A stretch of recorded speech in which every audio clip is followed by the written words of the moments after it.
ពុកម៉ែបងប្អូនដែល Rose Gold ដែលជាគេហៅថា model តាក់ទាញសម្រាប់បងបរោះណានិយាយរួមទៅ classic ពុកម៉ែបងប្អូនទំហំ36សម្រាប់កដៃដែលថាបងប្អូនកំឡុង17 18 19ណាពាក់ស្អាតតែបើខ្ញុំនិយាយថា mode នេះសម្រាប់បរោះឬក៏នារី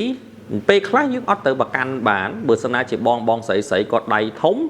ក៏អាចពាក់ទំហំ 36mm បានដែរតែសម្រាប់បងបរោះណាដែលគាត់ដៃរៀងល្មមមិនសូវធំណាយើងពាក់36ចេះបងប្អូនមើលទៅមានភាពតាក់ទាញសម្រាប់បងប្អូនថា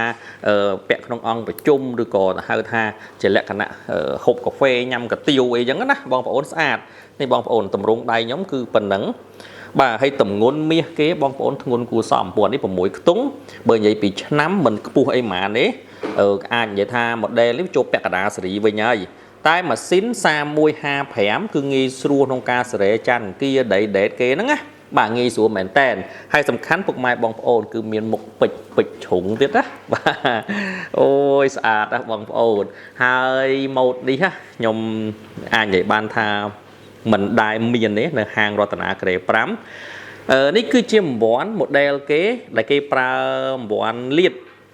ជាមួយទៅនឹងកម្មធំឈុតគេចឹងណាតែបើបងប្អូនយល់ឃើញថាចង់បានអង្វាន់ច្រាញគឺខ្ញុំថែមជូន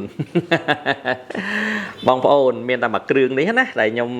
សម្រេចចិត្តថាថែមអង្វាន់គេហៅថាអង្វាន់ច្រាញអង្វាន់នេះនិយាយរួមទៅគឺគេដាក់នៅប្រភេទខ្សែ Jubilee ឬក៏ President ទេអង្វាន់នេះណាហើយកម្មធំអញ្ចឹងគឺអង្វាន់របស់គេគឺលាតបាទគឺអញ្ចឹងបងប្អូនបាទស្អាតម្យ៉ាងម្នាក់ឥឡូវបងប្អូនថាឥឡូវយើងទិញនាឡិកាបានអង្វាន់ 4-5 ឆ្នាំចាំយើងដូរដាក់អង្វាន់ច្រាញនេះមកអូបងប្អូនបាទស្អាតណាអង្វាន់នេះហើយអង្វាន់នេះក៏អង្វាន់ស៊ីនចេញពីរោងចក្រ Rolex ដែរគាត់ថាដូចបងប្អូនឃើញមានត្រាពីក្រោយជាទូទៅអង្វាន់ស៊ីនមកគេគឺគេមានត្រាពីខាងក្រោយនេះអាហ្នឹងបានបញ្ជាក់ថាជាអង្វាន់ original ចេញពីរោងចក្រ Rolex ហើយខ្ញុំធ្វើការថែមជូនណាបងប្អូនហើយតម្លៃបាទអញនិយាយថាគួរសមដែរអញ្ចឹងបងប្អូនចង់ដឹងតម្លៃឆាតសួរហើយថា stock នេះគឺមានតែមួយគ្រឿងឯងរុះរាន់ណាបងប្អូនតន់មានអង្វាន់ថែមបាទព្រោះថាអត់ដែលមានទេព្រោះខ្ញុំគិតថាសម្រាប់អារម្មណ៍ខ្ញុំឯណាស្រឡាញ់ទាំងពីរអង្វាន់លាតក៏ខ្ញុំស្រឡាញ់ជាពិសេសខ្ញុំក៏ស្រឡាញ់អង្វាន់បែបច្រាញនេះដែរបើយើងមើលពីចំហៀងទៅវាមានភាពថាភ្លឺផ្លេកមិនមែនពេជ្រមែនតែចាំងភ្លឺផ្លេកមើលទៅបដិញគ្នាជាមួយនឹងអង្វាន់គេហ្នឹងណាបាទគឺយើងដាក់ទៅលើតួ original គេមកគឺមានភាពស្អាតមែនតើបងប្អូនបាទមានភាពតាក់ទាញមួយយ៉ាងណារវាងអង្វាន់លាតហើយនិងអង្វាន់ច្រាញគេនេះអញ្ចឹងខ្ញុំថាម៉ូតនេះបងប្អូនទិញចំណេញហើយទងន់គេក៏ធ្ងន់ដែរណាមិនស្រាលម៉ានទេហើយមាសឡើងថ្លៃក៏ប៉ុន្តែបងប្អូនមកស្តុកនេះខ្ញុំអាចនិយាយបានថាបងប្អូនទិញ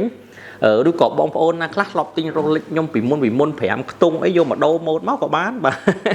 មកដូរចេញទៅតន់មានឱកាសក្នុងការថែមអង្វាន់បើដែរមានទេបាទវីដេអូនេះបងប្អូនជួយ share បងសូមអរគុណ